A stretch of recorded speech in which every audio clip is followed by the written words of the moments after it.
Bonjour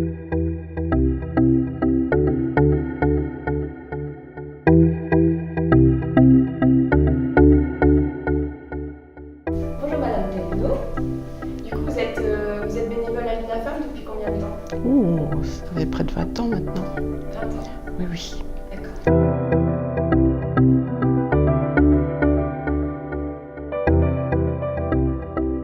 Elle a été créée pour aider les personnes, les familles qui ont des proches, enfants ou parents ou frères et sœurs malades psychiques. Pas les maladies mentales, qu'on n'oublie pas, mais c'est différent de la maladie psychique. Le trouble mental provient d'un problème, souvent à la naissance. Il y a eu un traumatisme, une malformation. Donc ce sont des troubles un peu différents. Et la maladie psychique, ça se trouve petit à petit. Vous voyez un dérèglement dans le comportement de vos proches. Ça se traduit surtout comme ça. Vous ne les trouvez pas comme d'habitude, ils sont différents. C'est la famille, oui, qui détecte en premier, mais qui ne le voit pas toujours, qui sera... Bon, on va dire oui, c'est la famille, mais aller reconnaître qu'il y a un problème psychique, c'est très difficile. On n'en parle pas aux autres membres de la famille, des membres de la famille, que ce soit les grands-parents, les oncles et tantes, mettons, et même des amis, on ne dit rien. Quand le trouble est trouvé, on ne va pas en parler. Mais vous trouvez que votre enfant, votre adolescent, puisque ça démarre un peu plus tard, votre adolescent va devenir un petit peu morose, même bien morose, ne travaillera plus de la même façon, va s'éloigner de ses amis, se retirer un petit peu de la vie familiale. Donc là, vous commencez à trouver ça un petit peu bizarre, mais c'est pas facile. C'est pas facile à détecter.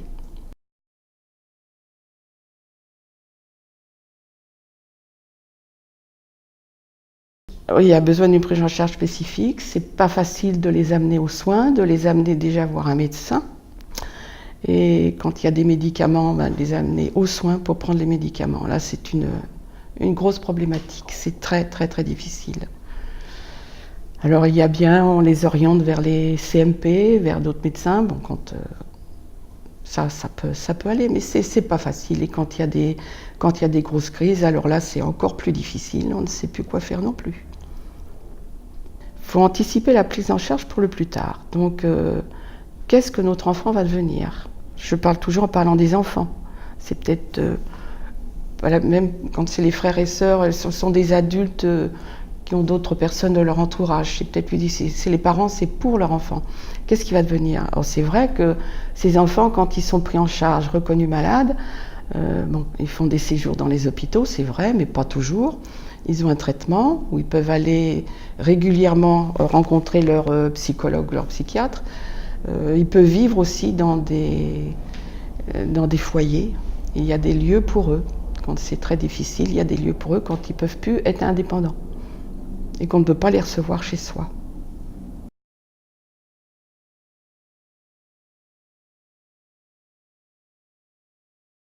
Ce sont les parents, en général.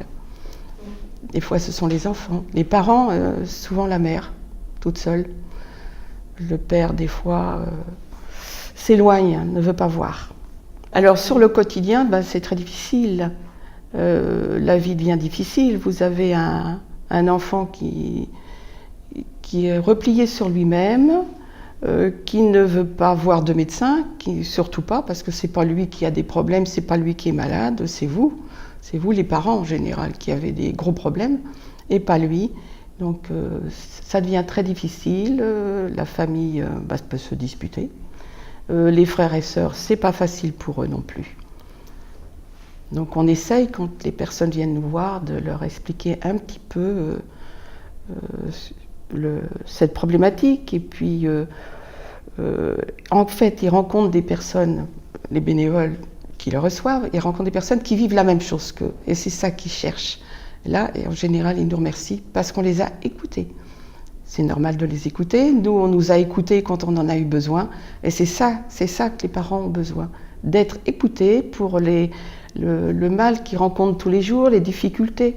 Et que les médecins, les hôpitaux, les CMP aussi, qui reçoivent donc tous les malades psychiques, veulent bien prendre en compte le mal-être des parents.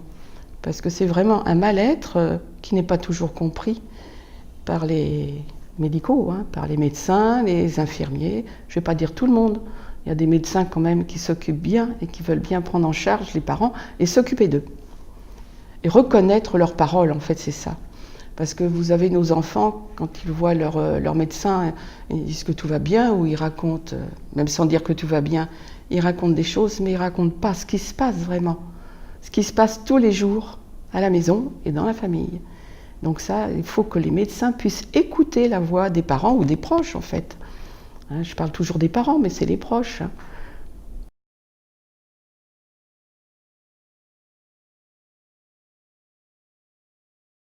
Alors, ils se tournent quand ils ont trouvé, c'est l'UNAFAM, on est là pour ça. On essaye, donc ce sont où ils trouvent par Internet, parce qu'ils cherchent ce que c'est, un petit peu, par Internet, ou alors c'est les services médicaux. Donc on essaye, quand les personnes viennent nous voir, de leur expliquer un petit peu cette problématique. Et puis, en fait, ils rencontrent des personnes, les bénévoles qui le reçoivent, ils rencontrent des personnes qui vivent la même chose qu'eux. Et c'est ça qu'ils cherchent. Là, et en général, ils nous remercient parce qu'on les a écoutés. C'est normal de les écouter. Nous, on nous a écoutés quand on en a eu besoin. Et c'est ça que les parents ont besoin. D'être écoutés pour le mal qu'ils rencontrent tous les jours, les difficultés. Parce que d'autres personnes ne comprennent pas. On va vous dire que votre enfant est mal élevé, qu'il est ceci, qu'il est cela, mais ça n'a rien à voir du tout. Alors nous avons des permanences, nous recevons donc les familles qui viennent des fois plusieurs fois, elles reviennent quand on essaie de les aider, ils reviennent pour nous parler de ce qu'ils ont fait. Donc ça fait plaisir quand on en voit qui arrivent à se sortir de leurs difficultés. Et puis on les aide, on essaye de leur donner quelques marches à suivre, on essaye. On les aide quand ils ont à faire des démarches auprès des tribunaux, quand il faut mettre des curatelles auprès des curateurs, de l'UDAF en particulier, ou d'autres institutions tutélaires, on appelle ça. Voilà. Donc ça, c'est des renseignements qu'on donne aux familles. Et vous faites de la sensibilisation aussi? On fait de la sensibilisation alors auprès des écoles d'infirmières.